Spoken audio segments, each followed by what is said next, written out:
classy, decent, gracious, respectable, independent, proud, caring, notable. These are very strong and powerful words. These are very strong and powerful words that I use to describe someone whom I look up to. Most people have had someone in their lives whom they've been able to look up to. I'm Carmon, and for me, this person was my grandmother, Alma Agaze. In my eyes, she's the perfect definition of each one of these characteristics. Classy is the first thing that always comes to mind when I think of my grandmother. I do not ever remember a day when my grandmother was not prepared to face the world in a style all of her own. She always dressed in her classic pantsuit with her ruffled blouses. A pair of jeans never touched her skin. Her hair was perfectly coiffed. Bless her heart, I even remember how she kept her hairdo together between her weekly salon visits. She would wrap her hair with tissue each night so that each delicately placed lock would stay in place. However oddly as it sounds, this was not the most meticulous of her regimens. Her nails were her pride and joy. Every day she gave herself a fresh manicure. My grandmother passed away at the age of 91 with beautifully manicured nails that shined glossy red. My grandmother was a decent and gracious woman. I do not have a memory of my grandmother that is anything other than joyful.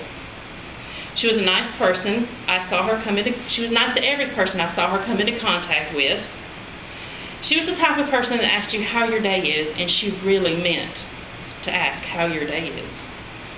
My grandmother often checked on her neighbors in the buildings that she lived in, and she knew everyone in her building. She was a member at her church, and she served on several committees. She also volunteered at a nursing home for 15 years. She helped the residents and the visitors who otherwise would not have had a visitor. She was always prepared to do anything for anyone at any time. My grandmother was well respected in the community, not only through her church and personal connections, but she also became well known as a host at a local country club.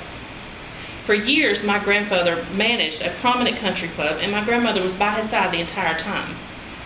Because they lived on the property, she was there to assist with anything, and she made sure she was available to do so. Independence was very important for my grandmother. Unfortunately, I never got to meet my grandfather as he passed away a few years before I was born. But when he did pass away, it was very important for her to be an independent woman. I was not around to see this characteristic take root, but I did see this all of my life. My grandmother lived by herself in her own apartment until she passed away. She drove mostly well until she was 85. She was very proud to be able to take care of herself. Her fierce independence showed all the way until she passed. During a visit with her about 2 weeks before she passed, my sweet grandmother had to prove that she could still walk on her own. She asked my then 4-year-old son to bring her walker to her. She slowly rose from her chair and proceeded to push her little walker around her tiny apartment, saying the whole time, "See, I can still walk."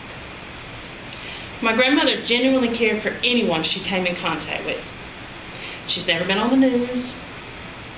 The only thing you'll find if you Google her is her obituary, that she was a famous, notable person. She was famous and notable to me. She's famous for her macaroni and hot dog casseroles. She is famous for having crisp $1 bills on hand at all times.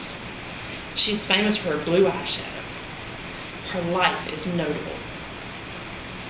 She provided me with a great foundation for who I want to become and has given me many cornerstones to lean on.